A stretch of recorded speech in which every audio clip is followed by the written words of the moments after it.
So we're just going to talk about ICU infusions, kind of what we use, why we use them, and how to titrate them should the need arise. So continuous effusions, this is pretty common in the ICU and in the OR, though not something that we usually take care of in the OR. Reason being that the patient's condition can fluctuate rapidly due to instability or changes in the situation, what's going on.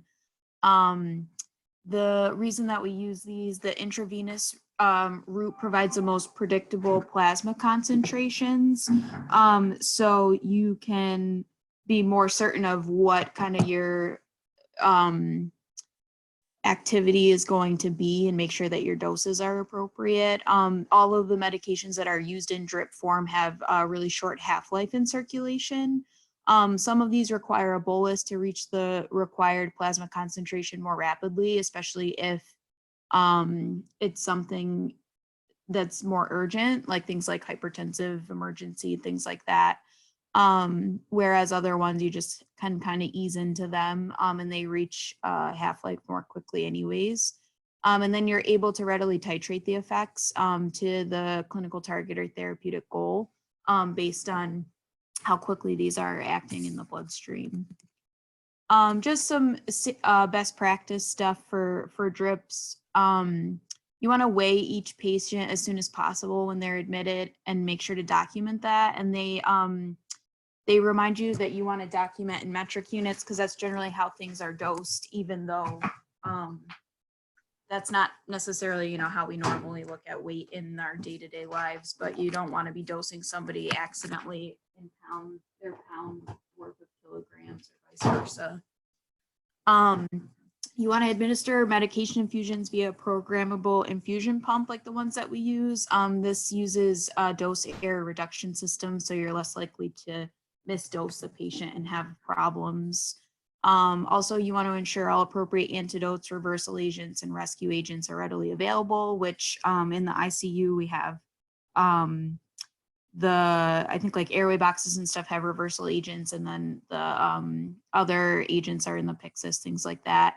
And you want to have standardized protocols that way if you need to quickly reverse something, you can, which generally we do.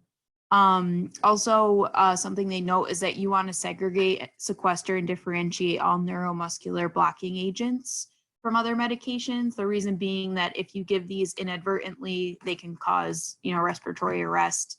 And if you don't realize that you're paralyzing the patient, that could go very badly, very quickly. So, all right, just some overall best practice things. So we'll start with vasopressors. This is probably one of the most common infusions that we use. So indications for initiating vasopressors are refractory hypotension in patients with shock. Various types of shock all apply, and we'll kind of talk about what to use when. Ways that you can differentiate this is going on is if with decreased perfusion to the vital organs. And so if you don't improve the blood pressure, that will progress to multi-organ dysfunction and eventually death. Just to go over, I'm going to refer to this a lot as we're talking about the mechanisms, but the initial ones we'll talk about work on the adrenergic receptors. So alpha-1 agonism, just as a quick review, it's receptors in the smooth muscle cells and the vascular walls. So it causes systemic vasoconstriction, and this will increase the systemic vascular resistance. And that's how you kind of increase your blood pressure. Beta-1 agonism, those receptors are located on the heart. They have chronotropic or elevated heart rate and inotropic or increased contraction effects. And this will increase your cardiac output and you'll increase blood pressure that way. And then beta-2 agonism causes vasodilation, and this occurs in multiple organ systems. So peripherally, it's not the most helpful for raising blood pressure, but when you vasodilate, you can pool more blood and then return more blood to the heart that way. All right. Just keep those in mind as we're going over the different pressors.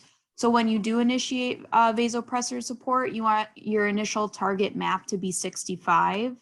And this is kind of where you wean to. Also, you want to track your lactate levels. That's one way to help assess your perfusion. And then other things that you can look at are the mixed venous oxygen saturation to make sure you're balancing the oxygen demand and supply. And then other things are urine output, mental status, lab values, things like creatinine, and electrolytes can all kind of help indicate that you're appropriately perfusing, and you're reaching your targets. So the first one, norepinephrine or Levophed, this is first line for septic shock.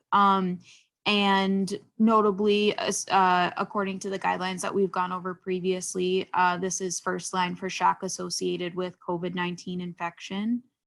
So this works on essentially all of the receptors, but most strongly it does alpha-1 agonism, which will increase your vascular resistance in your MAP that way. And then there's also beta-1 agonism, so you do get increased cardiac output as well.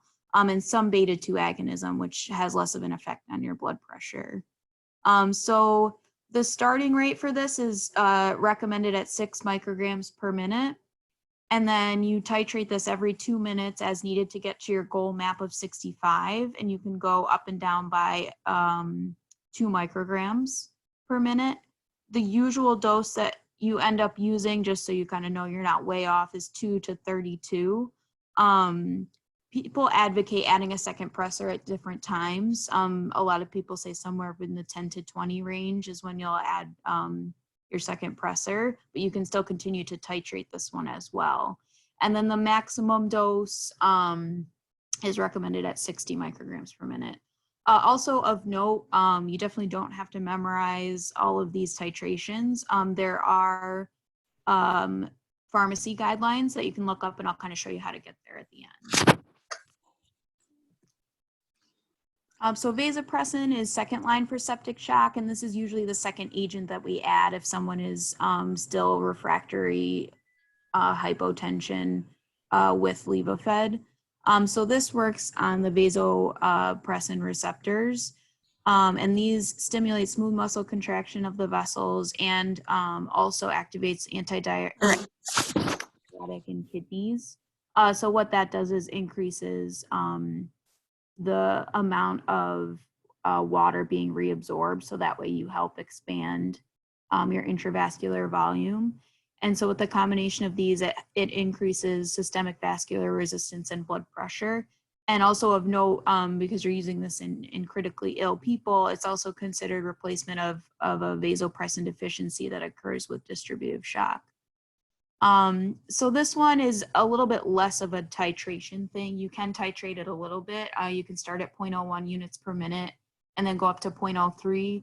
Some people kind of just start at 0.03 and leave it there statically, and don't really wean it. They just kind of turn it off and on.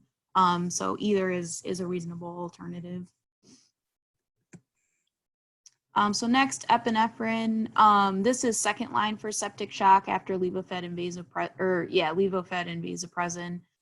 It is usually the first thing used for anaphylaxis, though. Also of note, you do push this during cardiac arrest, and that's a 1 milligram dose. The mechanism is primarily beta agonism at low doses, and so you get first the increase in cardiac output, and then as you increase the dose, alpha agonism becomes more significant. And so then that's where you get your increased systemic vascular resistance as well. So the starting rate for this is 6 micrograms per minute. And then this one you also titrate about every 2 minutes to get to your goal MAP of 65. And you can go up and down by about 2 micrograms per minute. The usual dose is 1 to 10 micrograms per minute. And then the maximum is 35. That's recommended. And sometimes, in dire situations, you'll see people like put these way up and stuff like that. It's not necessarily recommended and doesn't necessarily help, but desperate times, sometimes you'll do strange things. So next, phenylephrine or neosynephrine. This is good for hypotension induced by sedation. That's why it's used a lot more with anesthesia, especially when propofol is being used, because that causes a systemic vasodilation. And this is just a straight alpha-1 agonist. And so it literally just constricts peripherally. And so this will increase your systemic vascular resistance and MAP that way. Of note, reflex bradycardia can occur with this, so you have to keep an eye out for that. And this isn't so much recommended in septic shock because it just vasoconstricts. It doesn't really give you the increased cardiac output that the other pressors do, but is certainly something you can use, you know, if you're getting desperate. So the starting rate for this is usually 100 micrograms per minute, and you can titrate again every 2 minutes at 20 micrograms. The dose range is a little bit wider. It can go from 40 to 200 micrograms per minute. And then your maximum dose is 260. Next is dopamine. So this is a precursor of norepinephrine and epinephrine, and this also works on the dopamine receptors. Predominantly at low doses, it's dopamine, and then there's some beta agonism as well. And the more you titrate up, it'll also have some alpha agonism and get you some systemic vascular vasoconstriction. So the lowest dose, or 5 micrograms or less per kilogram per minute, causes renal artery vasodilation. So that's why sometimes you'll see them use this in transplant, because it'll increase the blood pressure while also, you know, kind of still trying to perfuse the kidneys. As you go up, the 5 to 15 area also continues to increase renal artery blood flow, but also you start to get more effects on the heart as well. As we said, the beta agonism, so more heart rate, or increase in heart rate and contractility, more cardiac output. And then as you go super high, that's when you'll get your greater than 15 micrograms, you'll get to peripheral vasoconstriction from the alpha agonism. We don't really use this a lot. There has been increased mortality and dysrhythmias seen with different types of shock. So it's not the most common, but should you need to use it, starting rate is 6 micrograms per kilogram per minute. Again, you're going up and down by 2 micrograms every 2 minutes to get to your target goal. The usual dose ranges from 2 to 20, and 20 is really pretty much the maximum. Again, you really have to watch closely for dysrhythmias when you're using this, especially tachyarrhythmias. So next is dobutamine. It's not actually really a vasopressor, but is used in kind of the same manner, so I threw it in the same category. So this one works primarily as a beta-1 agonist, so it works mostly on just enforcing the heart to keep pumping faster and stronger. There is some beta-2 agonism and alpha agonism as well, but not as clinically significant. So this is used for decompensated CHF primarily. You can sometimes do it with cardiogenic shock, but if someone's having an active MI, it's not necessarily the best thing to do. And then any other type of low cardiac output state is when it has its most utility. Also of note, with the COVID pandemic, there is utility reported with COVID-associated cardiomyopathy. So not something that you're going to go to first line, but if in your workup you find the cardiomyopathy that people are getting, then it could potentially be helpful, especially if they're refractory to other pressors. Also, something to keep an eye on, it can cause hypokalemia and tissue necrosis if it extravasates. It doesn't actually need to be used central, like you don't have to have a central line for it. It can be used peripherally, but central line is still preferred because of the risk with extravasation.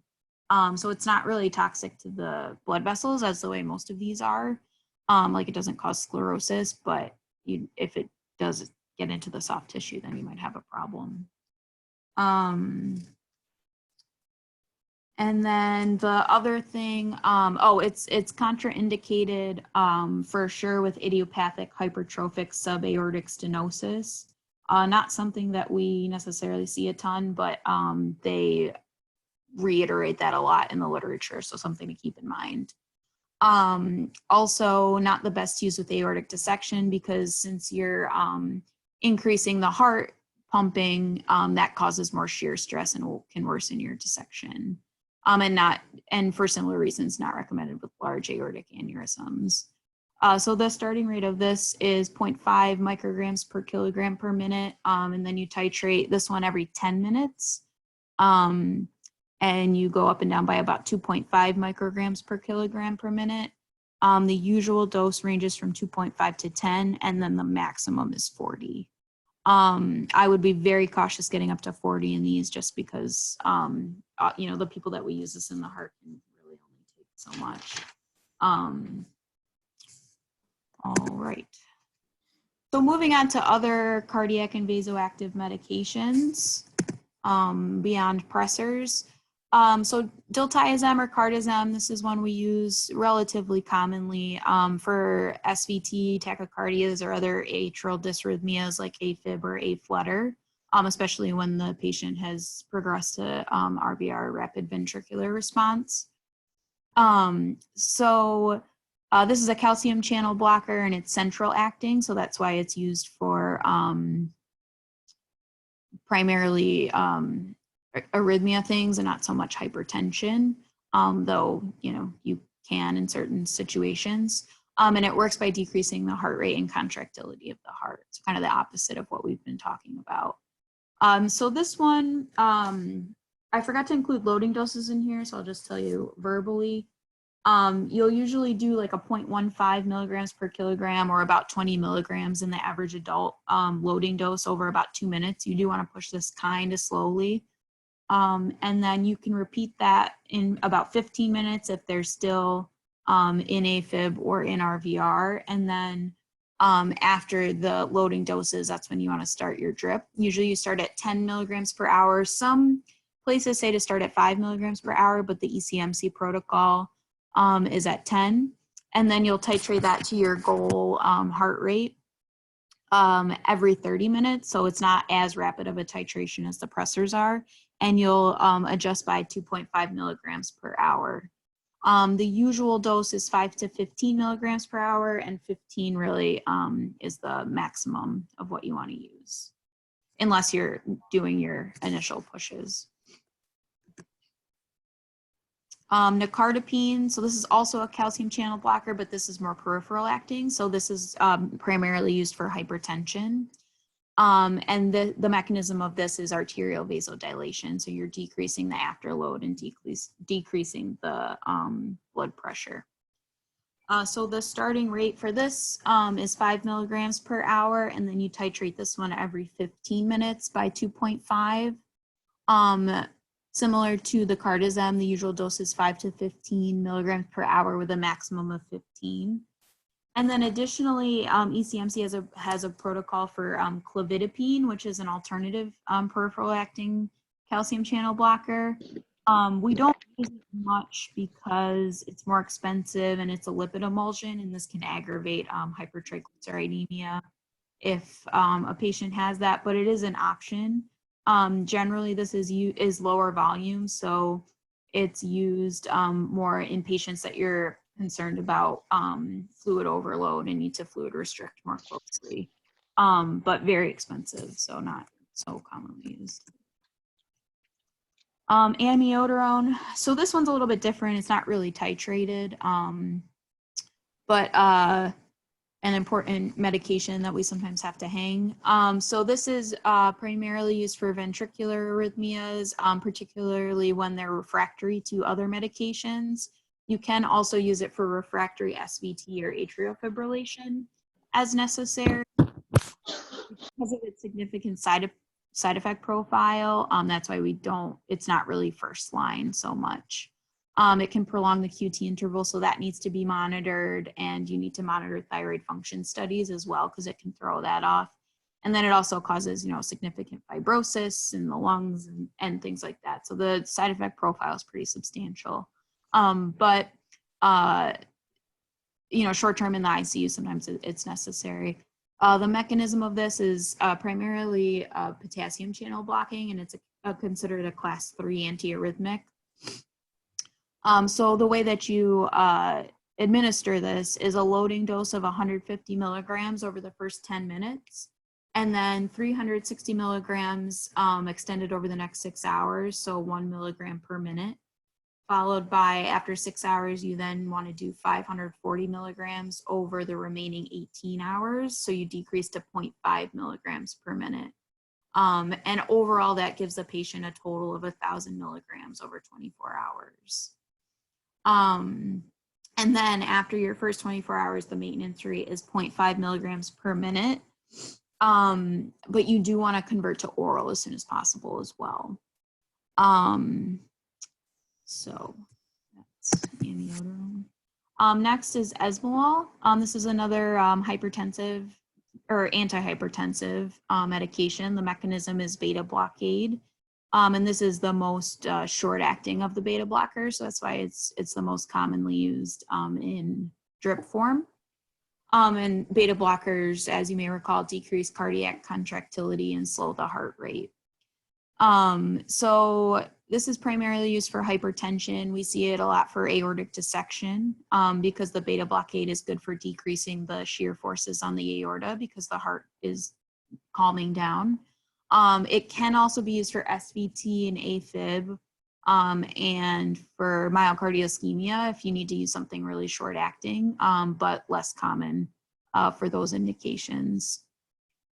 So the starting rate of these, sorry, I just have to double check if there's, that's right, you can do a 1 milligram per kilogram loading dose over about 30 seconds if you feel that it's warranted, if you really want to get a rapid drop in blood pressure, but generally you don't want to drop the blood pressure too quickly because you can cause other issues like syncope and precipitate an MI, things like that. So you can do a loading dose if you're really in a hypertensive crisis. And then from there, your starting rate is 50 micrograms per kilogram per minute. And then you titrate every 5 minutes by 50 micrograms. The general dose is 50 to 200 and maxes out at 300. Also, just something to keep in mind, this is very expensive. So that's one reason that you don't necessarily use it first line in things like SVT and AFib, because we have other good options that are not as expensive. Nitroglycerin, so also used for hypertension and CHF, and you can use for acute coronary syndromes because it decreases the afterload and increases the preload via vasodilation. The vasodilation is most prominent in the venous system, it offloads the preload. You have more like distension in the venous system so the blood can pool and the heart doesn't have to work so hard. Something you want to look for in this is you can get pretty significant rebound headaches, and the starting rate for this is 5 micrograms per minute. This is another one that you titrate more quickly. Every 5 minutes you can go up and down by 5. The usual dose ranges from 5 to 100 micrograms per minute, and the maximum is 200.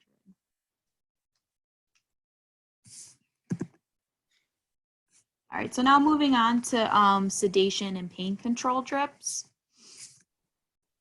Another important class. So fentanyl, this is what we use primarily in drip form for pain control, especially in the ICU and in acute patients and trauma patients that have a lot of pain. It's an opioid agonist. It's a synthetic one. It's very potent, more potent than morphine. Has a rapid onset and short duration, hence making it good in drip form. Respiratory depression does occur in a dose-dependent manner, so that's something to look out for. Generally, we start at 50 micrograms, and the respiratory depression isn't terrible with that. You'll also see you can push that sort of dose as well.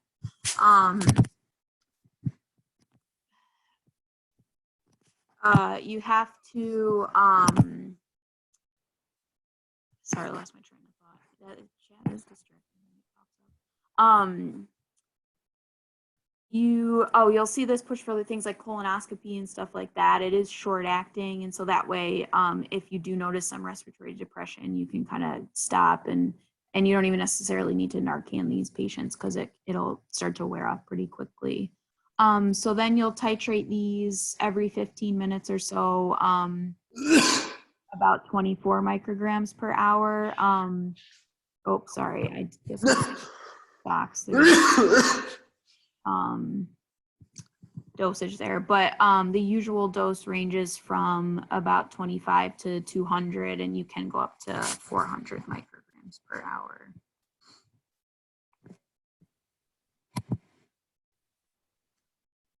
All right.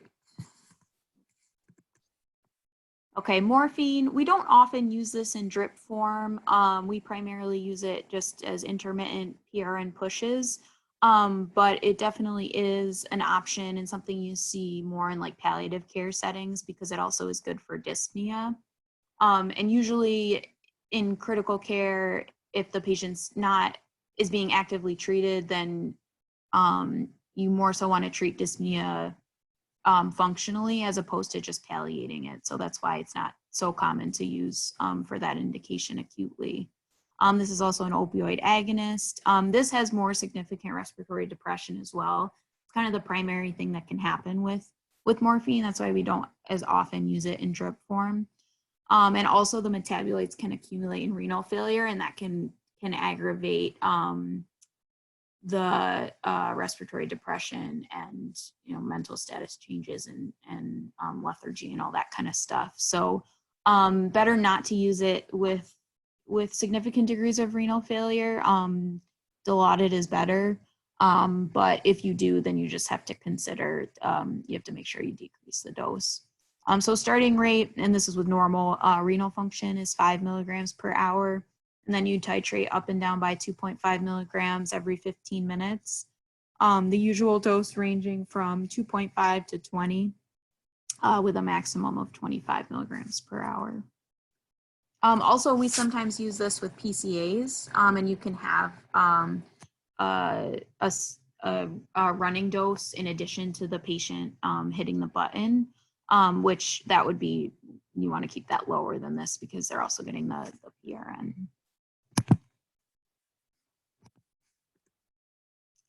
Propofol, so another very, very common one that we see in the ICU, generally pretty effective.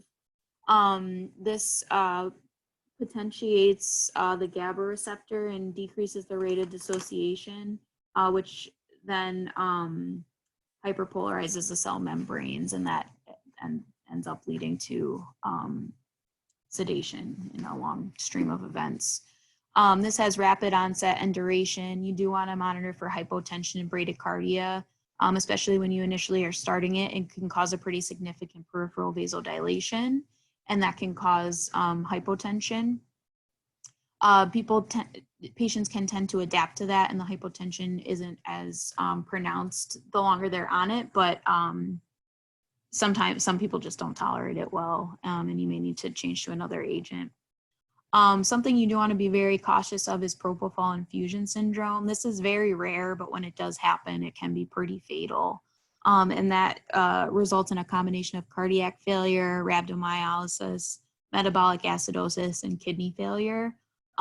You'll also see as they kind of descend into this, ways you can look for it on their labs is they'll get a hypertriglyceridemia, hyperkalemia, and hepatomegaly. The urine also will turn green, but it can do that even if the patient does not have propofol infusion syndrome. That's just another side effect, so don't let that kind of throw you off. And so the starting rate for this is 20 micrograms per kilogram per minute, and then you can titrate this by 10 every 5 minutes or so. The usual dose ends up being about 5 to 80 micrograms per kilogram per minute, with the maximum being 80. Pushes of this are not necessarily recommended, but it is something that generally gets pushed with induction of anesthesia or intubation sometimes. And then next is dexmedetomidine or Precedex, another one that we're using more frequently in the ICU. So this is an alpha-2 receptor agonist, and it causes sedative effects, amnesia effects, and mild analgesia effects. So it's a good combination in like trauma patients or patients with pain, post-op patients. Another very convenient thing about it is that it doesn't depress the respiratory drive, so patients will still be able to ventilate spontaneously. And they can have, depending on how much they're knocked out, they can have a more cooperative sedation with some arousal and following of commands. So it's really good for weaning vents and things like that. There's also a lower prevalence of delirium that's been seen in some studies. And so a lot of good attributes there. One thing it does tend to cause is bradycardia though, and it can cause other conduction defects in the heart. So you do have to keep an eye out for that. And the bradycardia can also sometimes subsequently cause hypotension as well. So need to be careful of that. That's why this one you titrate a little bit more slowly. So starting rate for this is about 0.6 micrograms, or is 0.6 micrograms per kilogram per hour. You titrate, like I said, every 30 minutes by 0.2 micrograms per kilogram. The usual dose ranges from 0.2 to 1. So pretty low doses there. And it maxes out at 1.4. You really don't want to go higher than that. Versed, so this is a benzodiazepine, and it potentiates the activity of GABA as well. This is kind of what we used to use more so for sedated patients, but now Propofol and Precedex, because of the side effects profiles, are a little bit better and easier to kind of wean patients with. So Versed has sedation and amnesia effects. It can also be used as an anticonvulsant if necessary, especially in patients in status or something like that. And it's effective in withdrawal syndromes as well. So patients that have really bad DTs or something like that, to the point that they might require a drip, then Versed kind of your go-to. This does accumulate in the tissues, especially with prolonged use, and tends to promote delirium. So that's a reason that we don't use it as much. And as with any benzodiazepine with older patients, it can lead to more kind of disorientation and delirium. So the starting rate is 2 milligrams per hour, and sometimes we will push kind of 1 to 2 milligram doses as well. And you titrate at 1 milligram per hour every 15 minutes. The usual dose ends up being around 1 to 4, with the maximum dose being 15 milligrams per hour.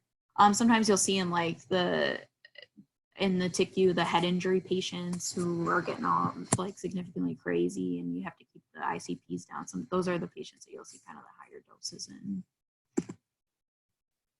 And then ketamine, another kind of up and coming one that we've used more recently.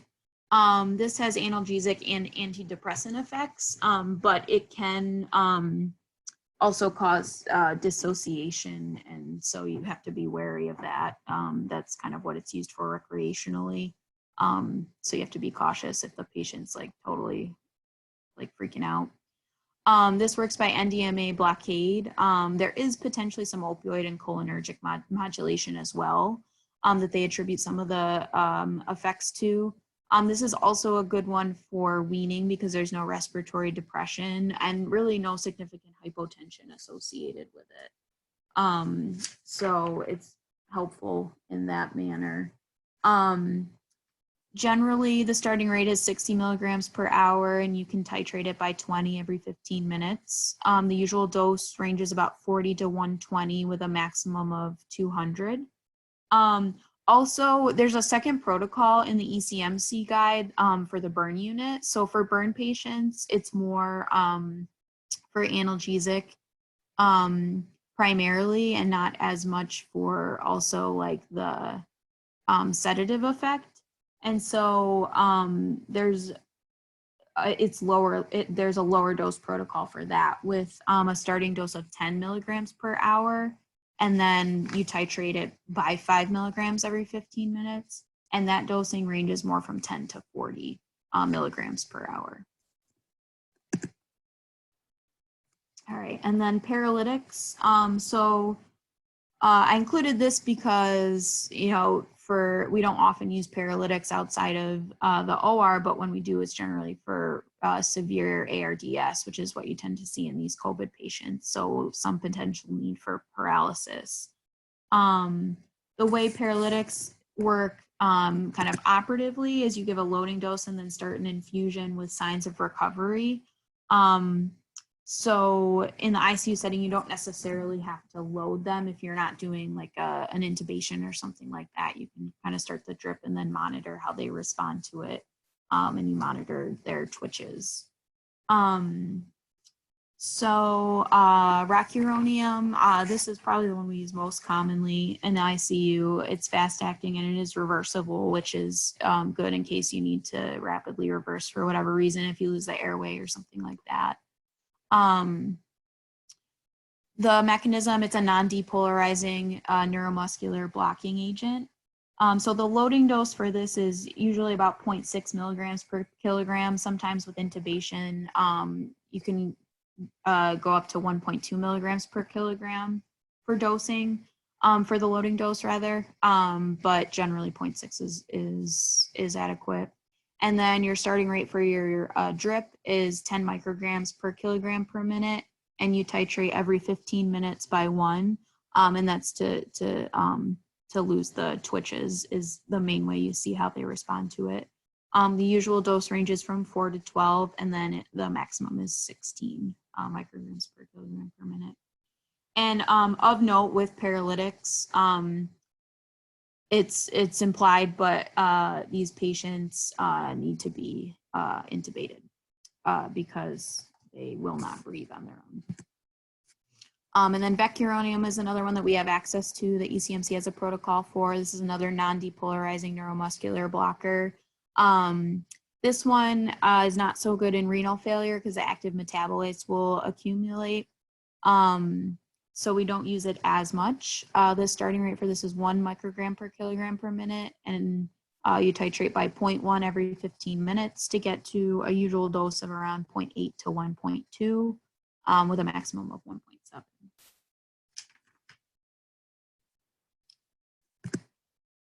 Okay, and then the last category is anticoagulation.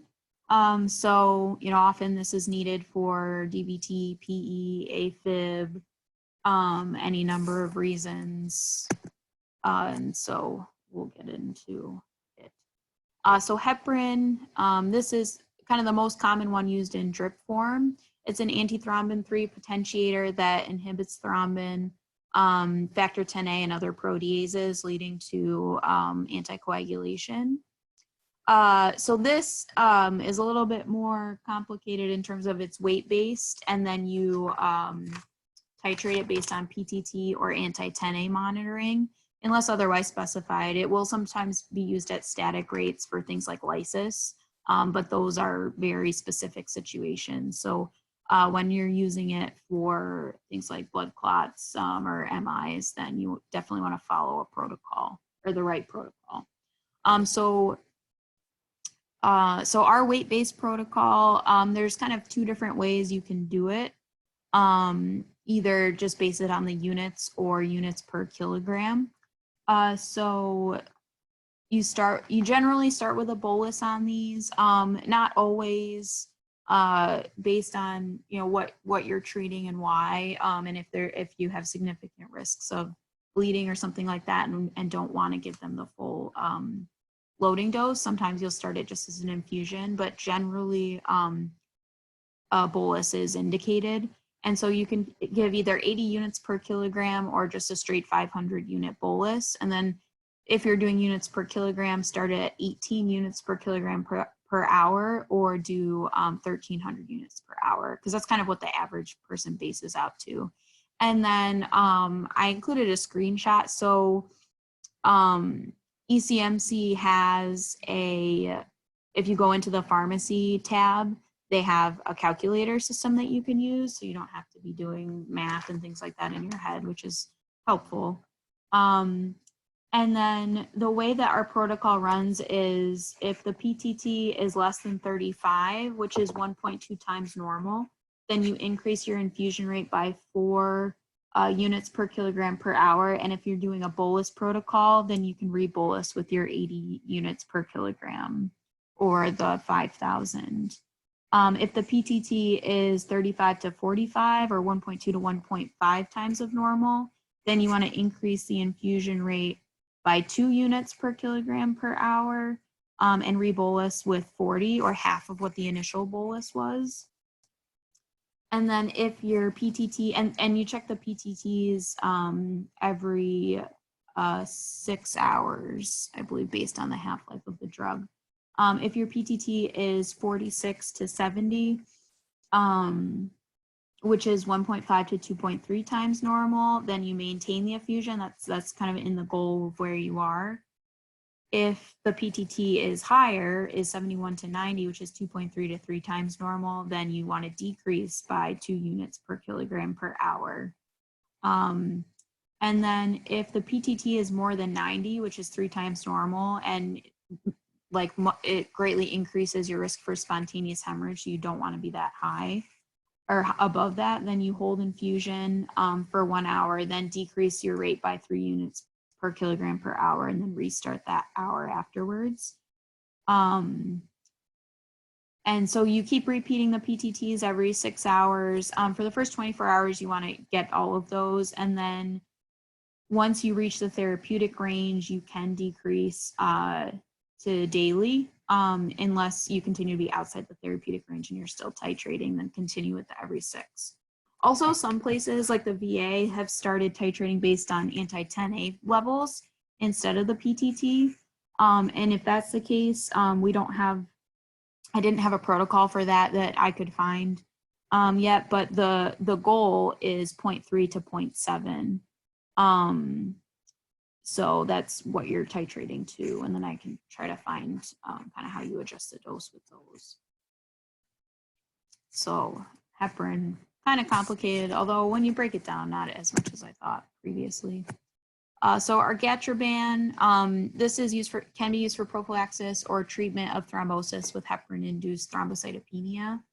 So once people have hit, you have to put them on the Argatroban, and that's probably what you want to use moving forward if they ever need an IV anticoagulant in the future. So this is a direct thrombin inhibitor. The dose for this, you start at 2 micrograms per kilogram per minute, and then you also monitor the PTT. The target range is similar, 1.5 to 3 times the initial baseline value, but you don't want to exceed 10 micrograms per kilogram per minute. If there's liver impairment, then you need to adjust the dose for this. And then there wasn't really like a full protocol for, so I will look into exactly how much you adjust, but you kind of go between, I think you go 1 to 2 micrograms is what you adjust it by. I'll have to double check. Okay. And then to reference any of these things that I've said, the majority of these were in the ECMC guidelines. So if you need to reference them at any point, go to the ECMC homepage and then click pharmacy resources. Then if you scroll all the way down, you'll see these options, and then you can click like the anticoagulation dosing and reversal guidelines, or the majority of them are in the critical care guideline for titration of continuous IV infusions. So you always have something to refer to if needed in terms of how to titrate, because it's hard to keep them all memorized. Some are every 2 minutes, some every 15, et cetera, et cetera. All right, these are my references. That's that. Any questions?